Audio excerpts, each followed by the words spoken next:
Hi guys, welcome back to my channel. Today I'm going to show you how to enable raise to wake feature on Android.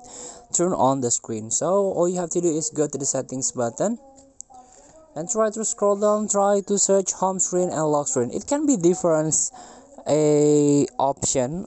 It's depend on your devices. I using the Android here, and try to search home screen and lock screen feature.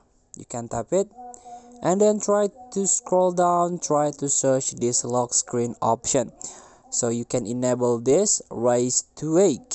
So if you raise your phone, it will wake a the feature wake will or will on, or if you lift your phone will be wake, the screen will be on.